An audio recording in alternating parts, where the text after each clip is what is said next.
Hello, Guy. Hello, Gary. How are you? Oh, I missed you. I know, same. It's been an age. Mid-July, I think we last saw each other. Yeah, but you've And been how have everywhere, you haven't been? you? Well, I went to Greece on holiday. I climbed a few mountains in the Lake District, and I went to Iceland, which was an extraordinary place for a few days. And we did a lot of. We like to get out and hike around. No, I know. You're that dad. You are that dad, aren't you? Come on, everyone. Come on. It's not that cold. Which is exactly how I feel about season 3, which we're about to embark on. Yes. I can see the peak ahead of us. Yeah. Well, hopefully there won't be too much rain. No, Storm clouds gathering. It's going into our tour of America, which so we've got a couple of weeks where we're off on tour. I think in a week or so's time in the States. For 6 weeks, and we will hopefully be bringing Rockonteurs to you from various cities in Canada and America. Yeah, and because obviously it'll be good for American artists because we'll have much less of a time difference to contend with. Yeah. Did you discover any new music this summer while I've been away? No, I hate music. Not really. I've actually been listening to a lot of Mahler. Because at the end of the tour, I went straight back to Hungary and I was a judge on a sort of thing called Virtuosox, which is like an X Factor for young classical music prodigies. And the English people on the panel were me and Harvey Goldsmith. And it just kind of got me thinking that sort of classical music has almost become like the underground. What we do is sort of the total mainstream as opposed to when we were kids. So I've been immersed in classical music more than anything. So that's great. You know what I got into? Because my son listens to a lot of different music, my 18-year-old, who's going up to Edinburgh to do music for That's for 4 right, years fantastic. now. I got into Black MIDI. Oh, yeah, no, I listened to that on your recommendation. I mean, it's very big and very dramatic. I mean, it's great stuff. Yeah. I mean, they're only young and they're just doing the most complicated stuff. But the other thing that's really exciting that's going around is math rock. And there are few sort of bands that I'm going to delve into over the next few weeks in math rock. Math rock, what is it? Is that like a sort of new prog thing where it's all it is really where they play in different time signatures and it's quite a thing. My son's it should be maths rock. That's an American term, maths rock. It wouldn't be progs rock though, would it? It wouldn't sound as good, would it? No, but we don't say progs. Yeah, that's true. Maths rock. Maths rock. Algebraic rock. Yeah. Oh, that's something completely different, isn't it? Algebraic would be quite a good soul singer. Anyway, we've got Ian Broudie on. We have, yes, fantastic. Ian, which an extraordinary career in that. I mean, well, in that he did that with people become artists and then they sort of drift off and become producers. Whereas he was an artist, became a producer, then went and become an artist and carried on producing. And he's an amazing character. But what I'm interested in is because we haven't had. I don't think we've had anyone on from this era of the Liverpool scene. No, this is something I really, really want to get into with him. That's actually the bit that really fascinates me. It's like that's mid-70s Liverpool. It's almost like it's like a punk version of Paris in the 20s. Yeah, and Eric's was the club, right? Exactly. There's all these characters, but I want to save this. We're saving it. Save it. In fact, I could see him coming through the door now, electronically speaking. Welcome to the Rockonteurs. Okay, guys, I'm ready. That's a big tune for sure. I actually wrote that originally for Tina Turner. Of course, I had gone and found Joni Mitchell down in Florida and brought her back. I've listened to a few of them and they've been really good, man. I've been sitting in the back of the car coming into London. They're brilliant. Thank you guys for still being around, still making music, still being into it, and doing this podcast. It's fabulous. So great to talk to two guys that have done this. Remember me? I'm in a band now. It's called Roxy Music. You know this thing about the 10,000 hours of experience? Oh, yeah. Get good at something. When we recorded Arnold Lane, we'd done about 50 hours. The Rockonteurs podcast with Gary Kemp and Guy Pratt. Oh, thanks for coming on, Ian. We met many years ago, didn't we? Yeah, I think so. Yeah. On a holiday, a family holiday. Like another lifetime ago. Or was it LA or something like that? It was in Los Angeles, and I remember our kids were in the pool. That's right. Yeah. They're giants now, aren't they? Are those kids, obviously? Absolutely, yeah. And you came to one of my comedy shows once, I assume by mistake. That's very self-effacing, you know. How would you go to a comedy thing by mistake? No, I wrote that line for him anyway. He wouldn't dare have said it about himself. Where are you, Ian? I'm just in my house, actually, in West London. Oh, right, okay. We us three have got something in common, other than being musicians and writers, obviously. But we've all written songs that have been sung on football terraces.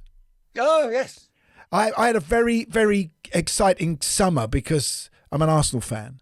And we signed Zinchenko, the Ukrainian boy. And all over Twitter and Instagram, I'm seeing the crowd singing, Zinchenko, always believe in your soul. And my 13-year-old boy, who's an absolute Arsenal nut, but has no interest in what I do musically, suddenly was as proud as punch about this particular thing. It's a lovely thing, isn't it, when people are singing a song? It's the best. Yeah, it's the best. Because I co-wrote Vindaloo, which was sort of, well, it wasn't Hot on Your Heels, but it was the other song at the Euro. Yeah, no, absolutely. But you always, because we had that terrible thing of the chorus of Vindaloo is just that little bit too long. So there's that fantastic thing if you'd hear the fans would all start singing it, and then they kind of get a bit lost, and then they'd run out of steam, and then they just go into My Darling Clementine. But Guy, wasn't there on the re-release of Three Lions, Ian? Wasn't there? You two were in competition with each other for number 1 and number 2. Who won? He won. They won. Obviously, we were number 2. I knew I'm that. still perfectly I knew that. I just wanted you to say. It was probably she's rubbing it in.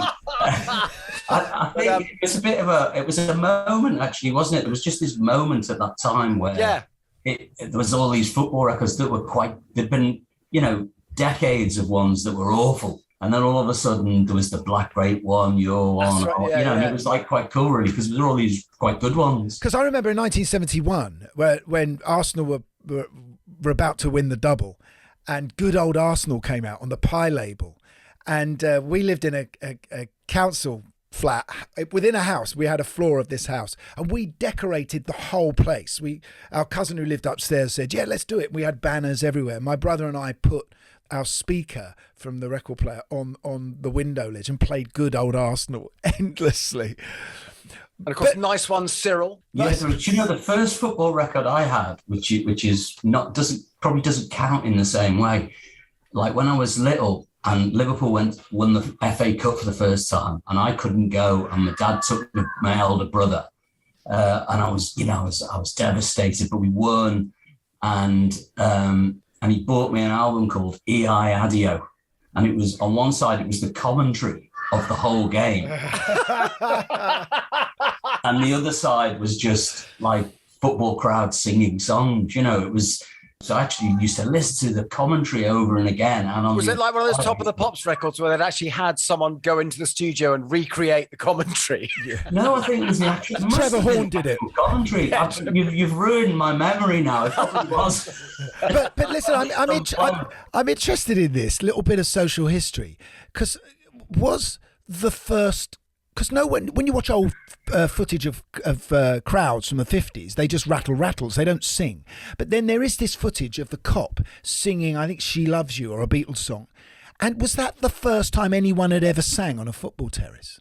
I don't think it would. I think Well, You'll Never Walk Alone. Yeah, I think it was probably... I think it might have been the first time. I can't guarantee it, but I think that I think the cops started singing songs of the day, because that would have been about the time when I first went to football, really. It was probably, 64, 65, that kind of era. So my first memory is very much shock at seeing my dad and my uncle burst into song with You'll Never Walk. I'd never seen them sing before.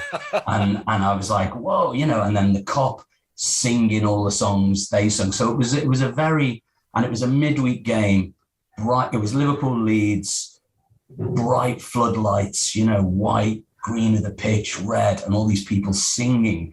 So I think the two things were fused in my head instantly, and I loved the singing, really, and the game, obviously. But it was like, I think for me, that was just the two things at the same time, Well, and of course, the band that we're in, Source for the Secrets, because we play Fearless, which features the cop, which was then adopted by the Justice for Hillsborough thing, which is fantastic, which we're really proud of. I remember as a kid hearing that, and yeah, it was such a strange thing, because because I was especially as from Liverpool, Floyd are actually an Arsenal band.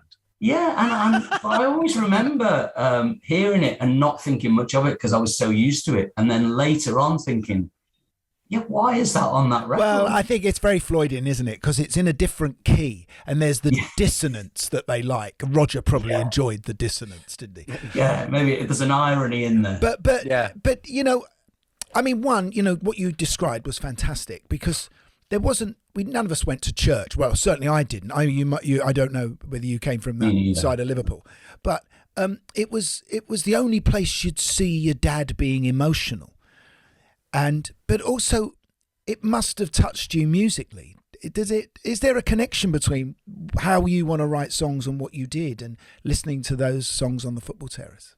Well, there's a definite connection between Three Lions and You'll Never Walk Alone. Because the whole thing was, it's a song about the fans and Three Lions. And I think previous to that, and of course the FA really didn't like it because they didn't understand. It's like, well, that's interesting. They're the team and what, so from day one, they really didn't get it and they just couldn't make that leap really. It's like, well, it's about the fans. It's not about the team really, And I think, You'll Never Walk Alone is definitely, about walking through a storm and all that. It's about the fans with the team, I suppose, but it's a similar kind of feeling. Your songwriting is for a large part very, very joyful and very up, isn't it?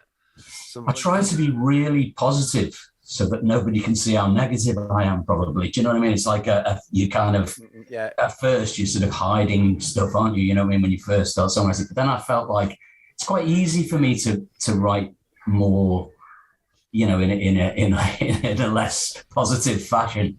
But I think probably where I came from as well at that time with Echo and the Bunnymen, all these things in Raincoats and Joy Division. And that was where I was coming from. I thought, well, I can't, these bands are amazing. I'm going to try and do the opposite of that, really, I was trying to sort of pinpoint where the Lightning Seeds music lived and what it had influenced. And one of the tracks that I thought about it coming from was The Only Ones, Another Girl, Another Planet. Which it's got to be one of the most, I don't want to say, the greatest pop record, one of the greatest pop records ever made with so much punk energy. Yeah, no, absolutely. Actually, we covered that on a B-side in the 90s. And should I shut the doors? A playground just started outside. Shut the doors, all these kids. Only if they don't sing. I wondered if you had an active dungeon. The prisoners are getting out. I can't. Is that okay? Do you think? Yeah, why not?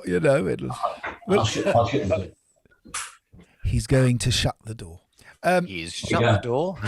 But I don't know what happened to The Only Ones, because it was the only one, wasn't it? Really, Peter Perrett. Yeah, in the first group I was in, that was a band called Big in Japan. Yeah, we did very little really. We only did a few gigs. It was only a couple of months. But one of the things we did do was support The Only Ones, and I loved The Only Ones. They had this drummer who at the time seemed pretty old to me. Actually, he was probably about 22 or something. He seemed like an old fella.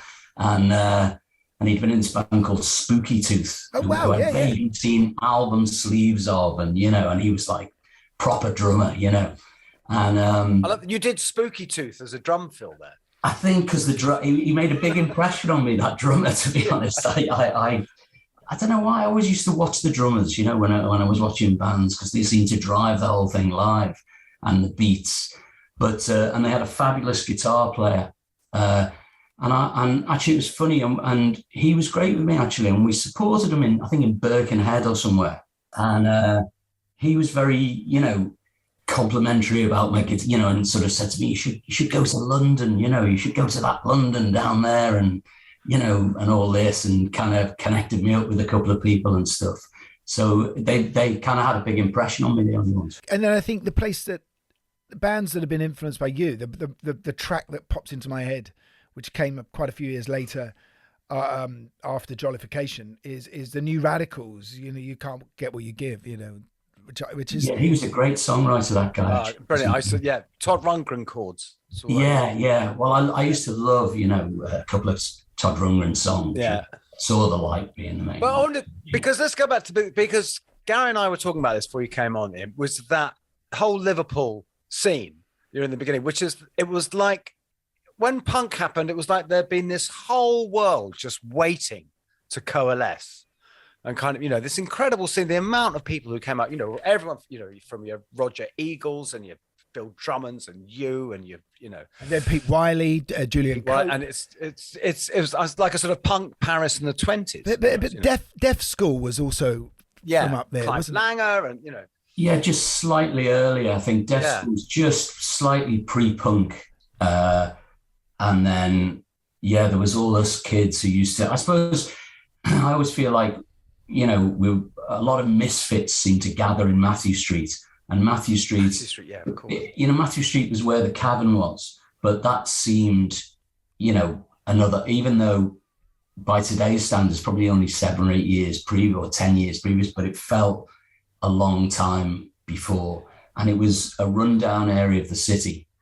And I think my memory of first meeting all those kind of people was, just as I left school, and for some reason I was wandering around on a rainy day, and I wandered into that part of town, which was pretty much, old cobble streets and old warehouses that were empty. And I came across this building, and it said, the Liverpool School of Music, Dream, Art and Pun. And I pictured Carl Gustav Jung on the wall. I was standing there thinking, that is weird, And next to it were these 2 giant metal containers, which are rusty, on waste ground. And I was like, what is this place? And this Irish guy was outside. He said, why don't you come in and have a cup of tea? And I went in, and it was just, these guys had just opened this warehouse. I don't know for what reason, they just felt it would be a good idea. And in there I kind of met, there was a troupe of actors up from London, and they were putting on a play called The Illuminatus, and I ended up in that play as a guitar player. And I met Bill Drummond was the stage manager, Jane, who was and Roger Eagle was starting Eric's across the road, and Probe Records opened opposite, and the whole thing just suddenly very quickly came together. But also you had, as a sort of cross-cultural thing, I don't know if this fell in the talk, because Bill used to work at the Everyman Theatre as well, didn't he? That must have been his connection previously. Because also this was the time when the Everyman had that legendary company of Bill Nye and Julie Walters. And so it was like every base was covered up there. And it must have been connected to that. That must have been why there, because I think Bill Nye was in the play, and it was put on by Ken Campbell, and a lot of fantastic. So you were a seeker. That's what Ken Campbell used to call all of his audience, seekers. You were the seeker.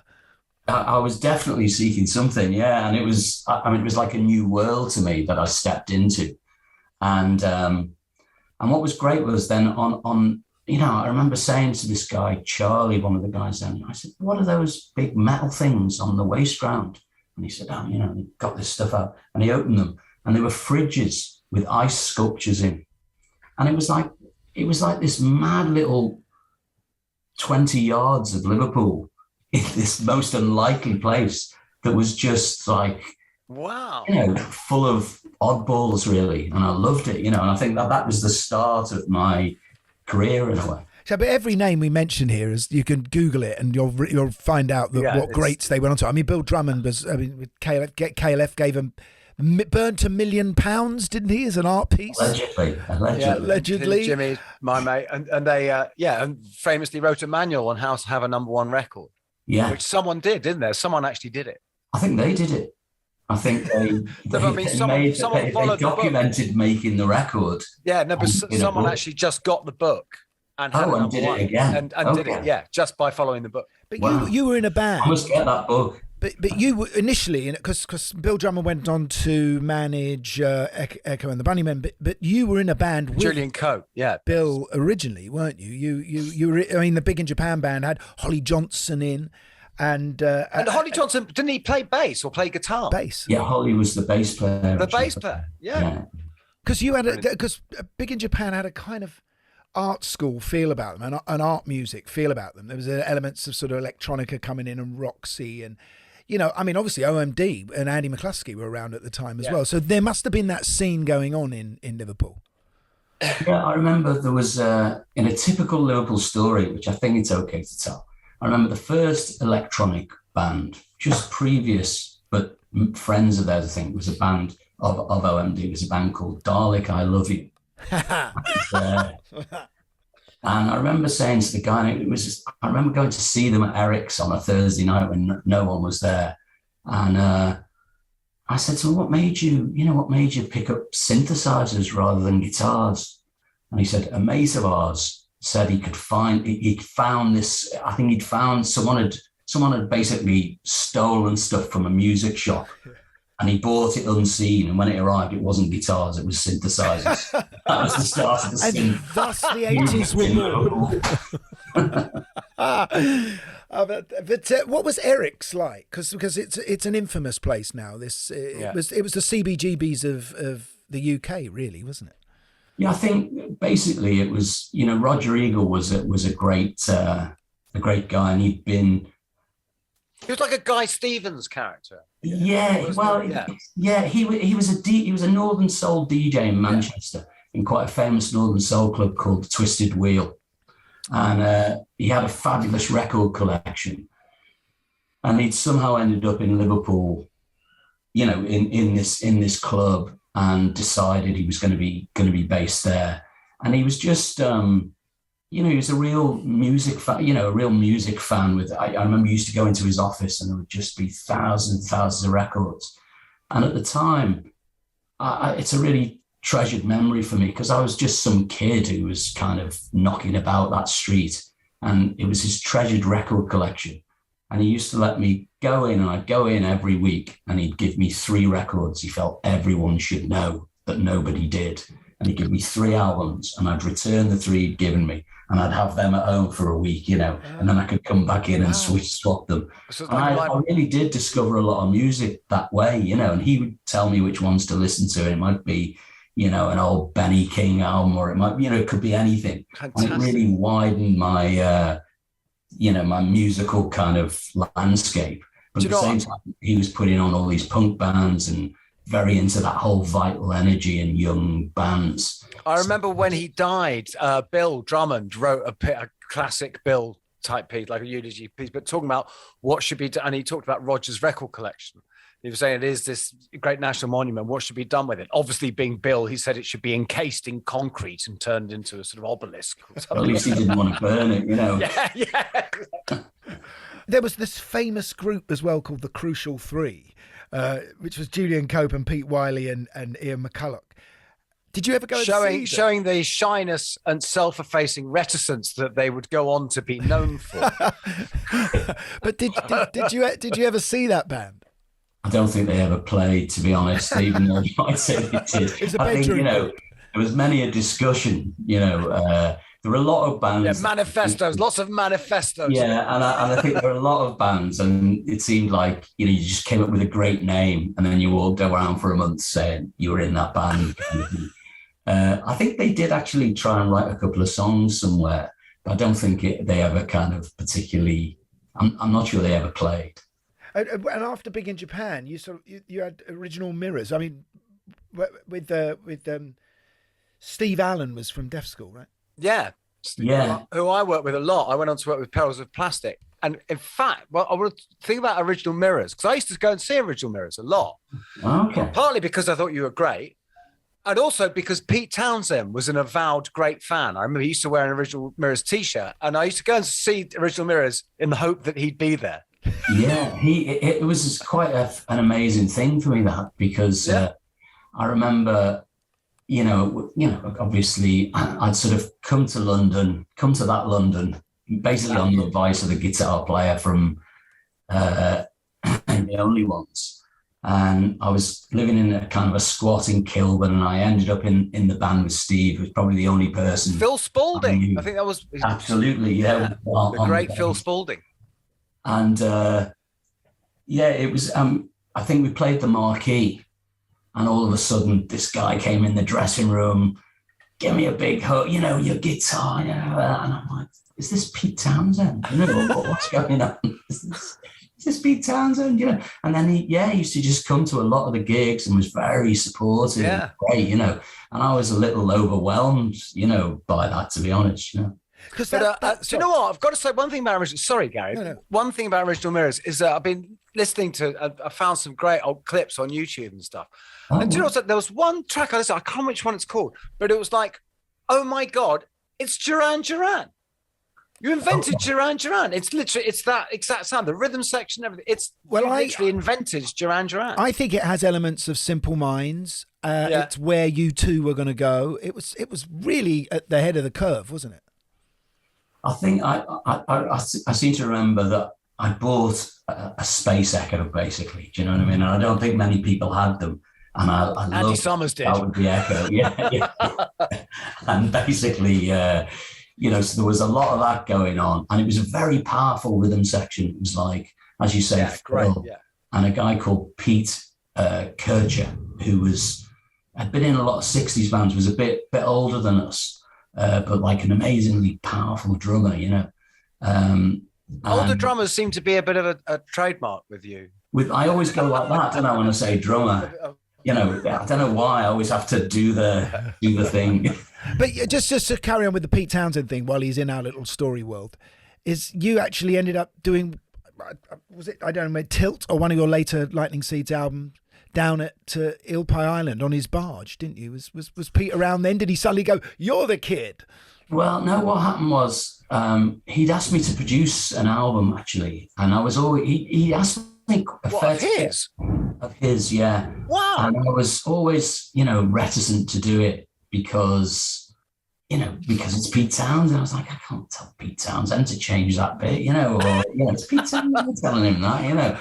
And then, so it had been sort of for a few years.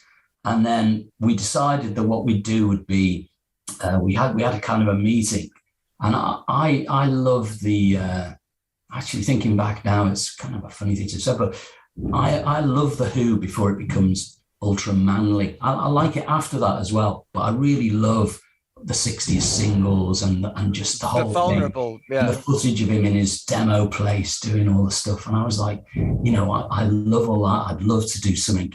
Would you be up for doing something like that? So he was kind of all about, right, I'm going to just play Rickenbacker and we'll do that and we'll get the whole thing. And he had his barge. So I think he just, maybe to be a bit like that demo studio and stuff, he said, right, let's just deck it out and make that the place that we record. So he put everything on board and stuff. And then before we were about to start, he fell off his bicycle. I got a call from his assistant saying, oh, Pete's fallen and broken 2 fingers. But he wants to go ahead and have someone else play guitar. And I was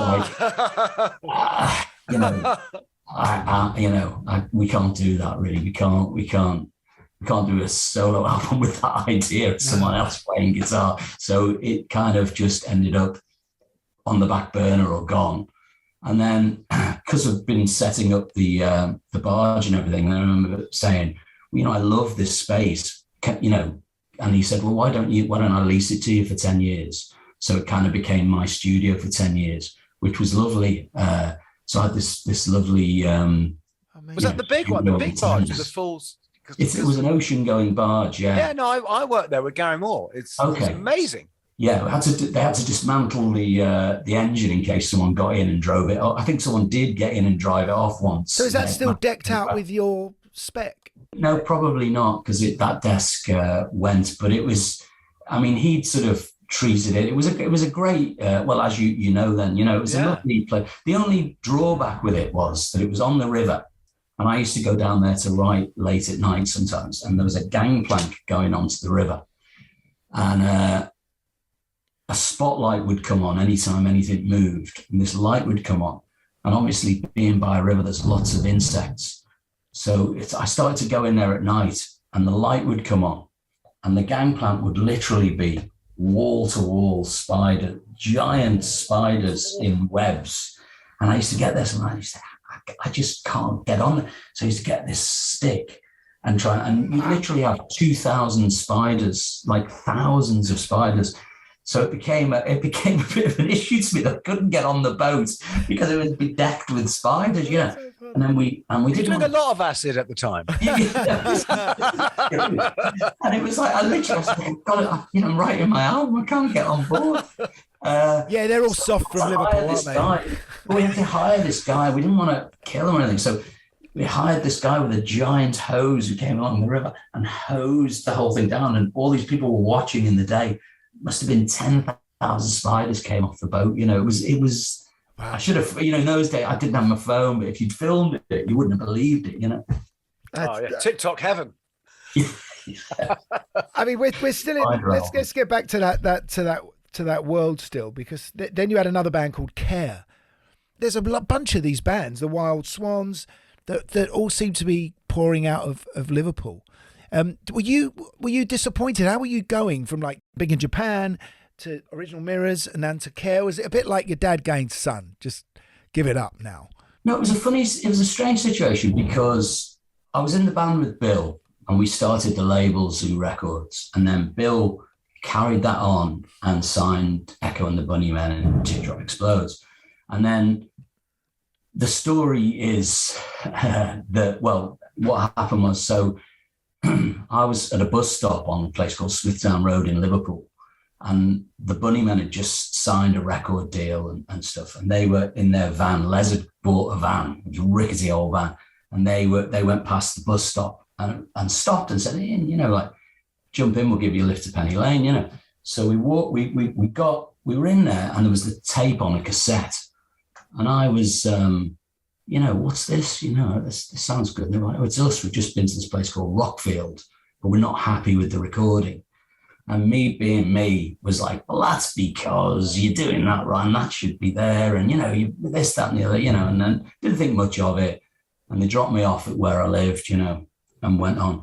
And then I got this call from Bill a few days later saying, oh, you know, the Bunnymen were saying you had some great ideas about the songs. Do you fancy producing them, you know? And I was like, well, you know, I've never produced anything, and that sounds a bit businessman-y. I'm not sure, you know, I'm a songwriter. And he was like, you know, I think it'd be great if you would do it. And I was like, nah, it sounds like crossing a line. So I initially said no. And then it being Liverpool at that time and Bill being Bill, he phoned me back and he said, what about if you didn't produce them, but you had an alter ego and he produced them? And I was like, well, who is this alter ego? And he said, well, do you have an alter ego? And I said, well, there has been this character called Kingbird who I've often, you know, dreamt of being. And so he said, well, that's handy. Kingbird could produce them. And I was like, you're right, you know. So actually the Bunnymen records I produced say, you know, a Kingbird production. They don't have my name on. But that sort of set me off into this world of being a producer, really. I ended up, you know, producing a couple of things for them. What do you call producing? What do you think it is, and what is it for you? Well, what it was then and what it is now are two very different things. It felt like, so for me, producing Echo and the Bunnymen they were my mates.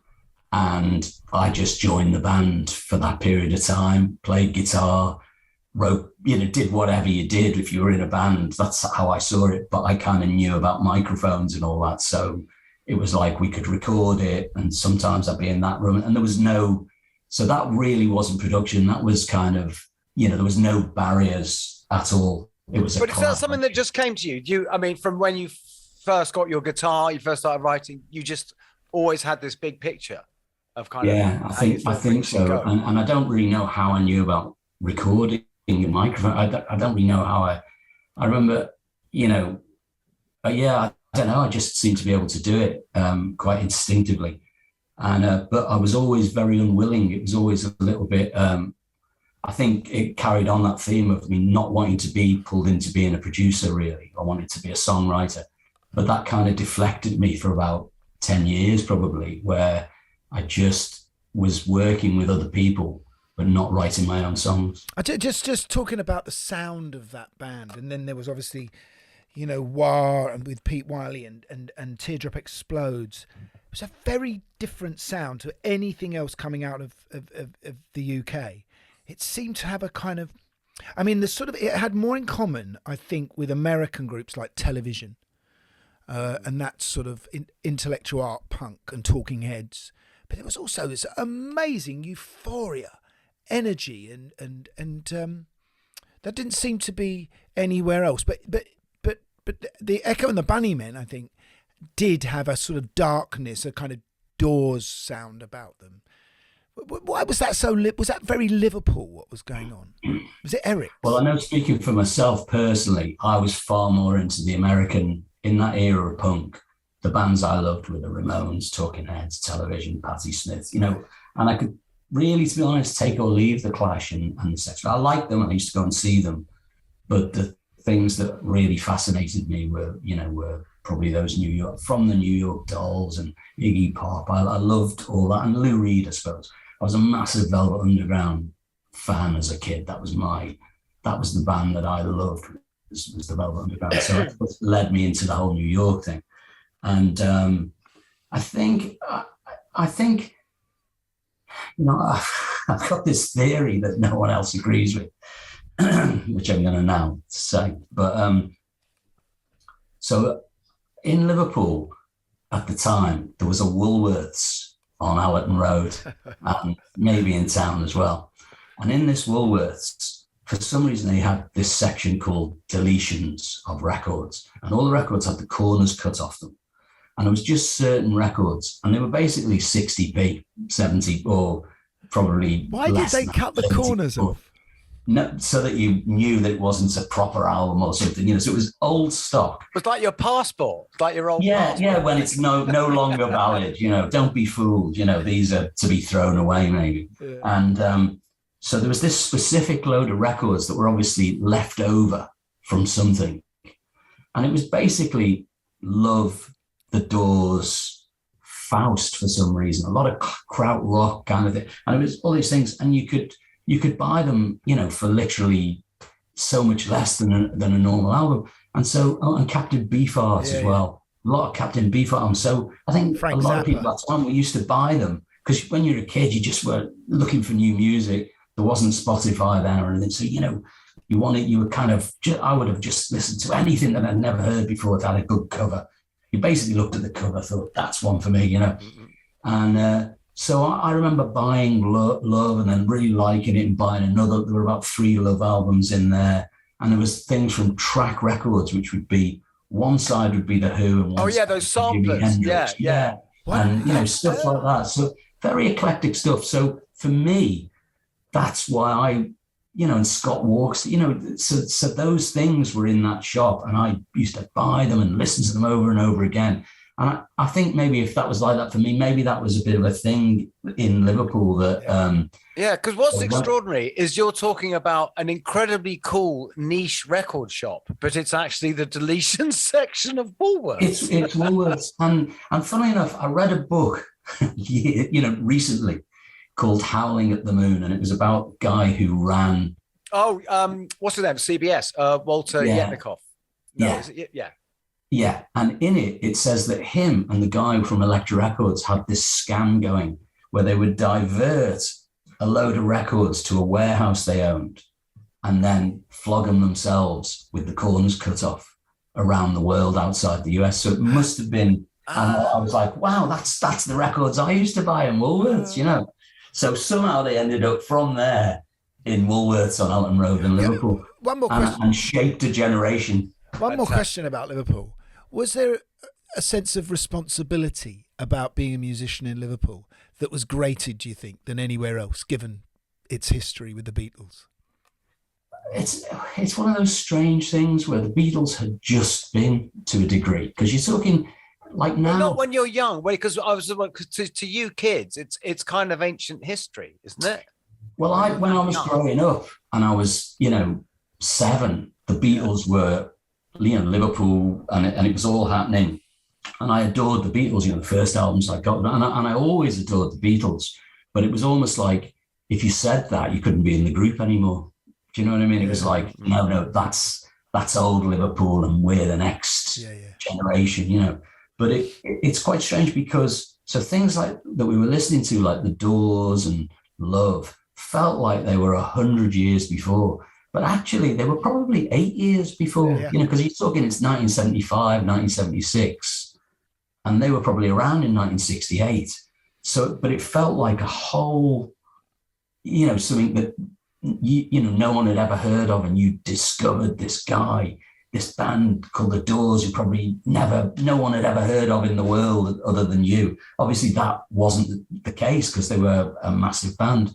But at that time, I had no idea who they were, and I think, the same, with the Velvets and all that. And I think there was just a gathering of people who were a little bit misfits, really, all in Matthew Street around that time in Eric's, just at the moment when punk rock was happening. So you'd get, the bands had come over from Manchester to play on a Thursday night, and it would be the Buzzcocks and the Fall and all these things that you were scratching your head about. What is this? It's great, like, but what is it? And so you were getting a very eclectic mix of magazine. Magazine.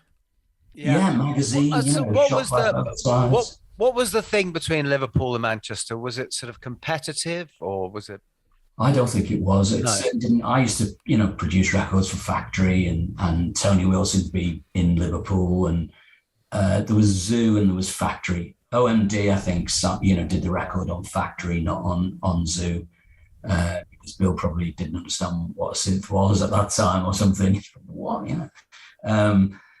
and early on, big in Japan, Joy Division, that we'd all be playing the same little venues, Rafters in Manchester or wherever it be. So it felt very connected. It felt more like, I'm sure you felt the same at that time. It felt more like anyone who got the Ramones and got that whole thing was part of your gang. It wasn't geographical. They were people you could get on with. We can't get onto the Lightning Seeds before we talk about you producing Marky Smith and The Fall. I mean, I can't think of anything more terrifying. Could you guys? I mean, did you ever meet? Do you know? No, the one encounter I had with him was I went to Manchester. I had to get the train, and I was meeting someone at the station, and they said, "Sorry, I'm going to be late." So, there was that pub right next to Manchester Piccadilly, right? There's that pub just there. I thought I'll just go and sit in the pub, and I went into the pub, and Marky Smith came and sat at the next table. And I just thought, you're having a laugh, aren't you? This is just Manchester, isn't it? Yeah. How was it? I got on great with Mark, actually. I really liked Mark, and at that time, actually, I was just at the point where I was sort of, right, if I don't do my own songs now, I'm going to end up being a producer, and I don't want to be a producer, I like the whole idea of producers particularly. And, and then I ended up with The Fall, and we were chatting about it, and he was like, I had a couple of songs, makes me cringe now a little bit, that I'd written, and I ended up kind of playing them. And he was like amazingly supportive, and you've got to do this, and really encouraging. And he used to, but he wanted me to call it, I decided to call it Lightning Seeds, but he was like, no, you've got to call it The Hordes of Brood. And he used to send me letters and he'd draw the hordes of brood with bows and arrows and stuff. And he was lovely, and he was, to be fair, I don't know if I'd have had the confidence to actually make, to record my own songs without his It's so encouraging, to be honest. And at the time, probably Ian McNabb as well, they were just very, very, encouraging and kind of, so it was quite, Ian McNabb, I got on great. Ian McNabb had Icicle Works, right? They had a couple of big hits. But did he not play Mind Games at all in the studio? No, I mean, I thought it was hilarious. He was just, he was a total eccentric, and he could be, I'm sure he could be the devil, or he could be, but I just remember laughing loads. And, there's one Marky Smith story that, we'd recorded an album and we'd mixed it, and we were going to the townhouse to master it. And we were mastering with a guy called Ian, I think. So we sat there and we had this, I think it was probably the 2-inch or the 1/4 inch, and it was all sounding great. And Mark arrived, and And he always used to arrive, he'd have his Leo's, which was a supermarket in Manchester with beers in it, cans of bitter, you know. So, you know, he sort of arrived, cracked open a beer, and we played it. And I remember him saying, yeah, that sounds all right, you know, that sounds all right. But I was at home, and I've got the cassette you gave me, and I played it through this, and it sounded great. So could you put a mic on this and make that the record? And I was like, oh, you know. And you sure, you know, I'm sure he knew it was just, you know. And I was like, well, you know, and he was like, well, you know, can you do that, you know? The challenge is him saying, tell me why. Exactly. Yeah. And I was getting ready this whole speech of why that's not a great idea. And, you know, and it's so obvious that it's hard to explain. And before I could say anything, the master and engineer, Ian, said, just a second, hold on. And he left the room and he came back with a massive knife, like a massive bread knife type thing. And he kind of walked past Mark and he showed him the knife and put the knife on there. And he said, I think we'll just do what we were doing. And just mastered it and left the room. And Mark said to me, he's great, that guy. Did you say it was a great thing in Viz, I think last month or the month before, which was full lawyers for you? Like, have you been injured at work? It was, most people in Britain have been a member of the Fall at some point. Were you unfairly dismissed by Marky Smith? There could be money waiting. he just tested you, you know, but it was funny. And then when he left and he was like, he's great, that guy. And we were both laughing, you know, and you know, you'd always be laughing at the end. Ian, where did Pure come from? And not just how did it happen, but why were you writing a song like that, given this kind of background of music that we're talking about? I think, you know, when you write, I'm sure if you know, you have this idea about what you'd like to do, and then something comes out that's not in what you were trying to do. You know, you do what you do, I suppose, you know. And, you know, I was writing a few songs and I interestingly, Pure was the first song that I really wrote a lyric to myself.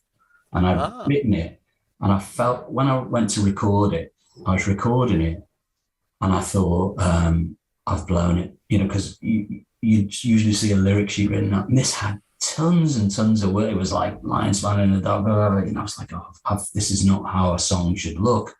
So I sang it, and then I thought, it is way too many words. And I remember saying, so I never mixed it, and I never top and tail the front and the end. I remember saying to the engineer, I'm scrapping this one, don't, you know, this is too. And he was like, I think this is a great one. I was like, I'm giving, you know, it's too, it's like I'm just talking, you know what I mean? It's too personal, I think. You know, it should be simpler. So he said, well, let me just put it down. So he put it down onto the DAT. And then later, when I sort of sent off, there was basically a guy, and I'd been producing a band called the Pale Fountains. Oh, yeah. And this guy who was a publisher, and he was a 60s guy with a big cigar and a rogue, a lovable rogue. Who was it? And, Who? A guy called Dick Leahy. Oh, yeah.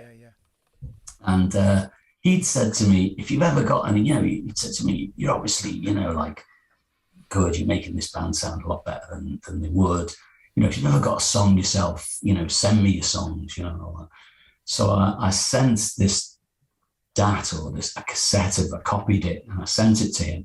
And I really didn't have any idea how to go about, you know, getting a record contract or anything, because I didn't have a group, you know. So at that time, everyone in Liverpool, like the record companies would come into Liverpool, seeing a band, signing them for loads of money, whether it was, you know, there was the Lars, the Real People, you know, just all these bands were signing these deals, you know. And I was like, well, I don't really have a band. And I'm just recording this, you know, like recorded it mainly at home and a little bit in the studio to do the singing when they gave me some free time in the studio in Kirby in Liverpool.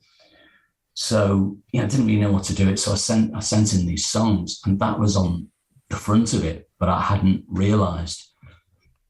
And then he sort of gave me this phone call. I remember it, you know, he phoned up and he said, I'm sitting in my garden. I've got a lovely chilled glass of rosé and I'm listening to the song, you know. And I was like, which song? And he was like, Pure. What, you know, it's great. Let's put it out, you know. And I was like, well, we'll have to go and get a record contract. And he said, we'll have 500 pressed up and I'll hire a plugger.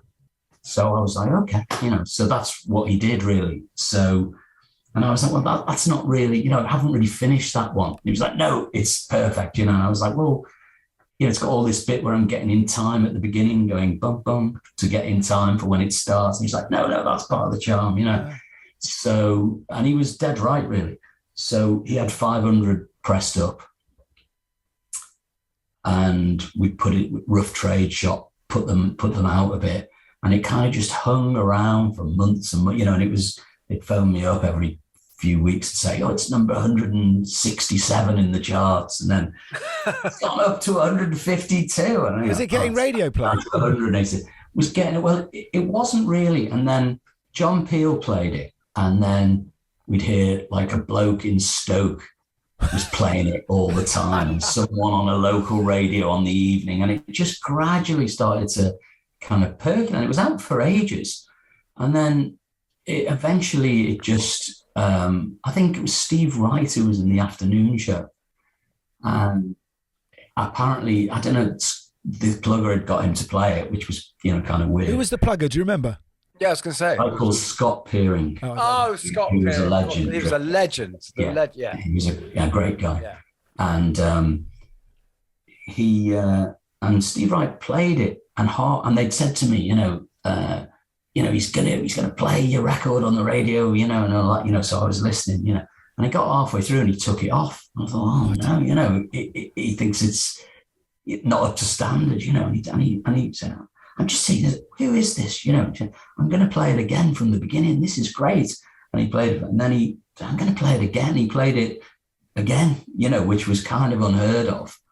And that was the moment to just sort of, right. The people at the radio went, oh, we better put this on the list and all. So then promptly, I think we'd done a video in my back garden or something, and they put the video on top of the pops. It ran out of records completely because there were only about, 1,000 of them in existence. And then it just carried on from there, really. And it started to get play in America. Rodney Bingenheimer rang you, didn't he? That was the thing. So I was sort of in Liverpool. The phone went, and this guy said, is this the Lightning Seeds? I was like, well, it's Ian, And he said, I'm in LA. My name's Rodney Bigger. I'm playing your record on K-Rock. You're the number one most requested record in California. And I was like, who is this? Is that Rodney Bingenheimer as in Rodney's English Disco? Yeah. Yeah, wow. I think he was kind of mates with Mark. He was a bit of a legendary character. That's right, yeah. It's where Bowie and everyone used to hang out. Yeah. And Iggy, yeah. He was like, He's still around. Okay. And I said to him, who is this? My record's not even out in America, so I know it's bullshit, you know what I mean? And he was like, no, I was in Portobello Market, heard it, brought it back to America, played it, and then the other stations started importing it, and now it's most requested because no one can buy it. Because K-Rock was a massive station. It broke our band. It broke Duran Duran. This is all out of with a guy called Richard Blade out of LA. Right. And from there, I think it went on to MTV, and then it started to sort of be around America and stuff. So it was a bit like a fairy, it was like a bit of a mirror. I mean, I was totally unprepared. I didn't have a group. I'd never sung in public. But you have this great production career behind you already. That's what's extraordinary about this. Yeah. As long as they didn't need a gig, I was fine, yeah. So then you have to put a band together, right? Well, I didn't actually. We didn't actually play until the third album. I remember them phoning up, and I remember this silence. I think I was on a sort of a call where they've got you on the speaker in a meeting room, and they signed me to MCA in America. And they said, great, we need to get the band out here on tour, And I said, there isn't a band, it's just me. And they said, okay, we can put a band together. And I said, I don't really sing in public. And there was just silence, do you know what I mean? And I genuinely thought, I'd never thought it through, really. I'd never really thought, I'd only ever sung in the studio, and so it was very daunting to me. So I didn't actually do that until Jollification, which was probably about 4 years later. So, but when would I have met you? Because I met you at Le Parc Hotel, and it would have been Riley, wouldn't it? Who inspired the life of Riley? It would have been Riley swimming in the pool with my son Finn. Yeah, that's right. Yeah. So I'm guessing Riley's in his early 30s now, right? Yeah. So what was that? Was that the first tour you did out there? It wasn't a tour. So because I didn't play live, and I think the second album was out, and it was, I think the singles Sense and Life for Riley were on college radio and all that. So they brought me out for a radio promo tour. So I used to just go and do interviews, and they put me in Le Parc, and then they fly me out to various places, right. to do interviews. Yeah. So I was, and I still wasn't playing live then, really, And then you get the match of the day thing with Life of Riley, right? Yeah, which was. Was that kind of what made you put the sort of football music thing on your radar? I don't know. It's just I don't know, really, because that was completely random. That was so random, because obviously it's a song about waiting for him to be bored and worrying about it. So it couldn't have been further away. But then it did seem to really fit with the football. So I suppose that was a little hint that one day, football would be a. Listen, I love Jollification. When it came out, I played it so much. I just thought it was. I've read that you don't like this phrase, but I thought it was perfect pop, and Perfect is the first track on the album.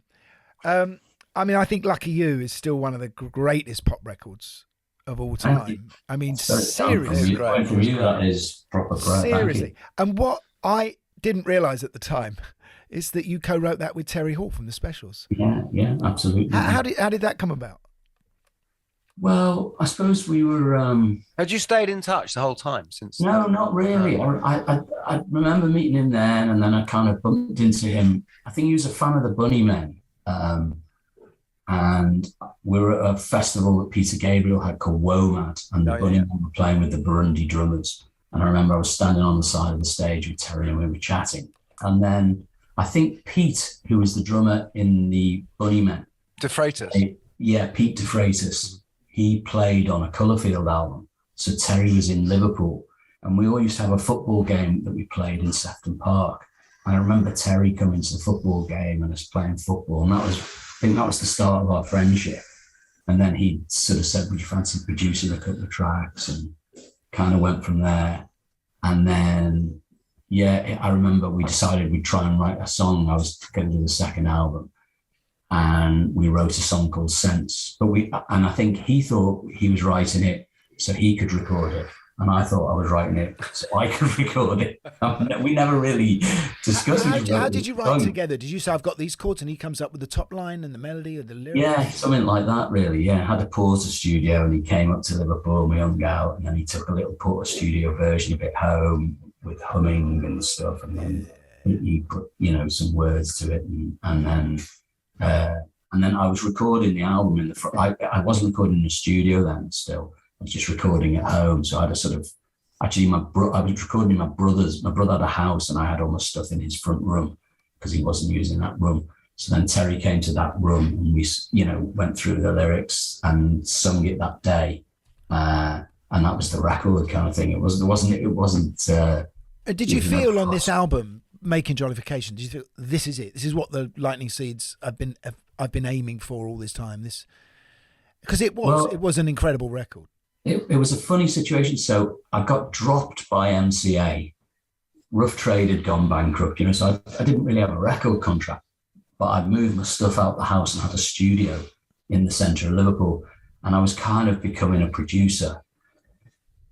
But I had my song, so I decided just to record it. So I'd recorded pretty much most of the record, but I didn't have a record contract. I wasn't sure it would come out. And it had been, so I still didn't have a band and I hadn't played live. But what was great was the technology had moved on. And although you didn't have Logic or any of the computers and stuff, I had an S900 and I could sample. And I'd heard De La Soul and the hip hop records, and I thought, well, maybe I could adapt the way they record and use loops. So myself and a guy called Simon Rogers, and we'd get records and record loops into it. So there's no drums really on that. It's all kind of loops and stuff we took off records because I didn't have a band, So we kind of got halfway through doing it, and I was producing a track for Alison Moyet, actually. And her A&R person came up to hear some bits. And then we were chatting afterwards, and we got on really well. And he was saying, yeah, I love the Lightning Seeds. What happened to that, you know? And I was like, oh, you know, I don't have a record contract, you know, I am recording some tunes, you know. And he said, can I hear them, you know? So I played him the songs, and he was like, I just want to sign this. And so I just basically ended up, he said, you know, sign to us and finish the record. We'll put it out. We've got to promise you'll do some gigs. And I was like, yeah, no, I'm up for doing gigs. So that was the bargain, was, you know, you'll play live. Sorry, could you remember the first time you actually did get up and sing live? Yeah, I was terrified, and it was kind of weird. Because listen, you're getting on a bit to be singing live for the first time, aren't you? By the time you do that. Thanks for that vote of confidence. No, but I mean, you know, normally kids do it in their teenage years. No, exactly. So you're rubbish at it, and in a sense, you're growing up in public. So it is quite daunting, you know. And it's the idea of, you know, monitors and this isn't like the studio at all. Where was it? So it was really daunting. We played a place called the Duke of York in, is it York probably, or the Duke it was somewhere like that, you know. And it was like a pub, and there was this guy, and I always remember, I thought, well, we've never had a gig on sale, so I wonder if anyone will come. And they put the gig on sale, and then he phoned up and he said, the tickets are nearly all gone, it's been great, you know. And it was only a warm-up. I was like, okay. And then about 2 days before, the guy phoned up again. He said, sorry, I was looking in the wrong drawer. I've had a sold out notice up for ages, and all the tickets are in the other drawer. So there's no one coming. Oh, great, thanks. So that was the start of my live career, was the tickets were in the wrong drawer. But we sold them all. Yeah, I was like, this is great. This is the live stuff. And we did a gig, and then we drove to London, and we played the place off Tottenham Court Road, whatever it was called. Astoria? Not the Break for the Border. No, not the yeah. The Mexican by the bookshop, Heel, you know. Yeah. I know. What's it called? Damn, legendary place. Downstairs. It is yeah. break. Yes. It is Break for the Border, but it's something like that, isn't it? It's something. Yeah, I can't remember what it's called, but Borderline. That's it. Well done. Yeah, Madonna, of course. Yeah, no. So we played the Borderline. It was terrifying, you know. And then, you know, we were off and running. But I actually, and then I thought, you know, I don't think I could bear to do more of this. It's terribly frightening. And Terry actually funny said, why don't we just do some gigs together, and you'll see your mate singing, and we'll just segue it all into one. And so we sort of had a band that played with both of us, and I did a few tunes, and then he came on. We sort of just made the whole thing into one thing. We did 3 gigs like that, and that gave me a bit more confidence to be on stage. So that kind of, I think it was great of him to do that, actually. Have you produced the specials? That's very generous, isn't it? Very lovely of him. No, but I produced Terry's solo album. We've written a fair bit together, and you know, we've stayed friends. Can you be produced? Or do you respond very badly? To ask other people about that. Ask his mother. I'm not. I'd say, well, actually, on my new album, it's quite lovely, actually, because I hadn't done an album for 14, 15 years. And I wasn't sure I wanted to do one. And I was quite enjoying just the romantic idea of the troubadour, you know, just playing live, not worrying about recording, enjoying, you know, complete reversal of previously where I was daunted by, because I really like it now, and I really like singing. And so, because Tell's told you're going in that sort of direction, aren't you? Yeah, and just it's a lovely record by a lovely See You in the Stars. Yes, very nice album. We got sent it. Thank you. I'd produced a band when sort of Lightning Seeds went on pause, because we had Tilt, which was a massive flop, and it felt like, oh, that's probably that would stop for a while, and what will I do? I sort of started working I kind of reverted, I suppose, to being a producer, and I wasn't sure what I wanted to do. And I started working with a couple of unsigned bands from Liverpool who my mate Nathan had played me a tape of this band, and I thought they're really good, you know.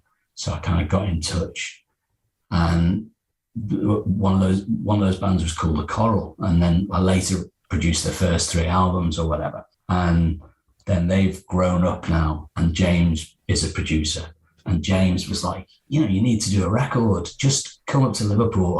I'm in the studio here. I'll produce you. And my first thought was, as you just said, am I producible? You know, I don't know if I'm producible, you know. But I suppose the people I've remained very close to who I've produced would be Terry, the Bunnymen, and the Coral, really. And I feel like it's almost like family.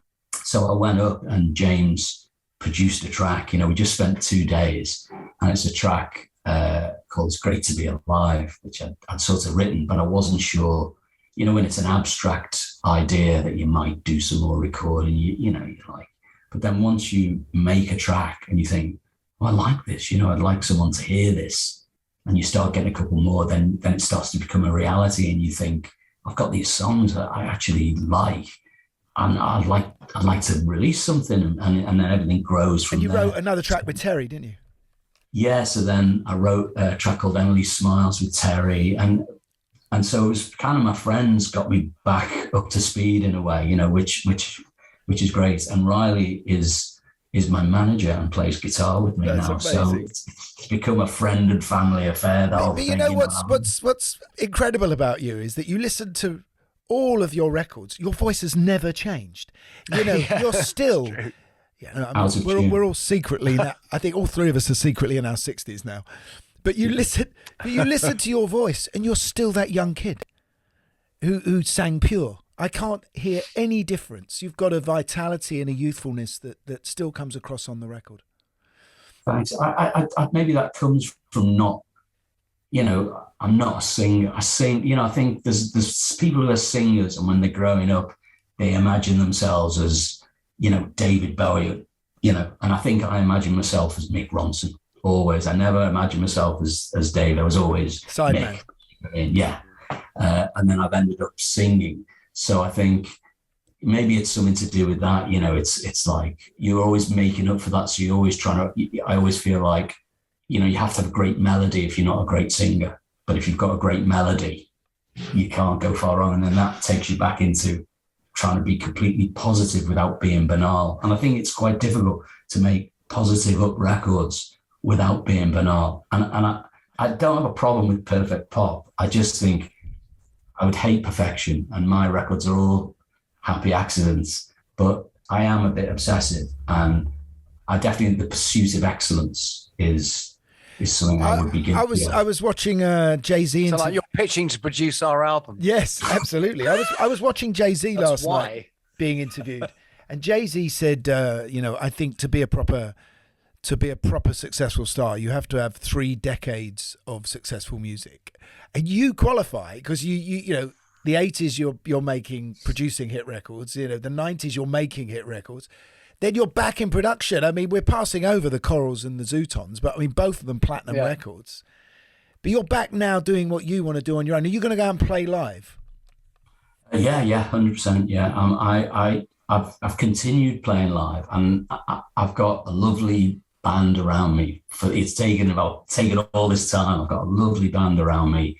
I love playing the gigs. The whole thing is my favorite bit now, really, to be honest, because I think what I loved about recording, you know, when I was a producer and I had my studio, I loved the camaraderie of the whole, you know, you're getting in the morning, it'd be a bit cold, get the tea on, everyone would arrive, you chatted, you know, then you all start, I'm doing the drummer thing again, then we'll start playing. And I love that sociability of musicians. I just think I love all that. And it's become a bit more of a solitary computer operator kind of situation, you know, and doing the last album, I did it a lot like that. A lot of it was, I've always recorded at home, but I used to always have people around, you know. So I think I drifted into that, and so now I'm only going to work in company, if you know what I mean. I'd rather, I think there's a slightly lost art when you're talking about production and going through decades and stuff like that. I used to know when to go, that's the take. And now I was trying to do that, you know, during this, and it's like, well, that's not the take, but it can be, because we can do all this and we might do that. And, you know, you have to commit. You have to commit to anything. Yeah. And I feel like I really miss the commitment and the thing of being with other people and creating a moment. And my favorite bit about recording was that moment when you got it, and it would probably be over just a few days, and it's coming through the speakers and you've mixed it, and it's something that didn't exist and now does exist and is something, and you can't change it, you know. And now everything's completely changeable all the time, and all records are made like that. And I miss, and I think I hear it when I hear things now, you know. And so I really would like to make some records that are a lot of people in a room creating something for that moment. Yeah, I think, you know, I get it entirely. You know, I sit here and I make music on my own. I can't get around to singing on my own. I don't know whether it's good or bad. You know, I always want to get someone in for that. But there's nothing that beats the tour that I'm on with at the moment with Guy. You know, we've been touring all. Yeah, that band camaraderie, the humour, the fun we have, Guy, is true. It's why you do it in the first place, isn't it? You know what I mean? And I feel like a lot of the time, I mean, this might be a bit technical. I don't know if it's right, but I feel like I'm in front of a computer screen going, that's almost like the real thing. That's almost like the real thing. Yes, that's almost like the real thing. Yeah. I think U2 wrote that, didn't they? Yeah. You know, and I think, well, you know, the real thing's over there. Why don't I just pick it up, you know, or you know, and, you know, so anyway, just for self-gratification, I think that's my ambition now for the next couple of years, is to make some more records, but in company and with an ensemble and capturing those moments, you know. Brilliant. When's the record coming out? About 4 weeks' time, I think. Yeah, something like that. You've got that really tempting thing on Apple Music, haven't you, where there's like 1 or 2 tracks and then they're all greyed out. It's a funny thing, that, isn't it? Oh, is it on there like that? Yeah. That's right. Okay. It's quite daunting having something, you know, just having something out in the world. And where are the gigs? Where are you going? Just basically November. We're just around the country, really. Liverpool, London, Manchester, all of, you know, Leeds, Sheffield, Oxford, all, you know, about 16 gigs. Because we haven't played new music for a long time. And that's a tricky thing at this point, isn't it? Because everyone wants to hear the hits, and obviously I will play all the hits. So you end up probably playing 2 or 3 new ones and varying them every night. Well, thanks for like revealing some of the ghosts. And mate, 0 years of hurt. Well, kind of, yeah. Till the next one. Yeah. Well, it's this Christmas, isn't it? It'll be back. Yeah, well, it was fantastic, actually, the Lionesses. It was just such a beautiful thing, and just the way they... Yet again, the girls show us how it's done. It was just great, and just the way, you know, just all the paraphernalia of the Premier League players wasn't there, you know. It was just wonderful, the kind of, the lack of taking themselves seriously and the inclusivity of... There's such great... Is Vindaloo coming? It's the only time that you can do a Christmas football record, isn't it? This is probably the only time ever that you can do that. Vindaloo's not coming out again, is it, Guy? Not that I'm aware of. I don't know. Thank you so much for coming on. It's been lovely chatting. Thank you. Really great talking to you, Ian. Really lovely, man. And thank you. And this is our kind of first... We're back after our first big break. So it's a really lovely place to start. So thank you. Okay, well, it was very easy chatting to you, so thank you very much. Ian, good luck with the album. Yeah, thanks very much. Best, mate. Really cheers. And anytime you fancy a cup of tea, that'd be lovely. Yeah. That was a lovely season opener. Nice to be back again. Because I've got to say, I was nervous because it's just been so long since we've done it. Yeah. I haven't seen you for so long, Gary. It was like having to get you to know you again. Did you took a long time in front of the mirror this morning, preparing yourself, getting the right days. It's just been 3 days. Touch-ups and stuff. Zoom filters. Varying ones. Therapy. So nice to be back. I hope that was a good season opener, and we're recording actually this week, aren't we? We're doing a few, to be honest. We're doing a few. We're trying to get them in before we head stateside, so yeah. We've got some great ones coming up that I'm very excited about. So until then, it's good night from me. And it's good night from everyone.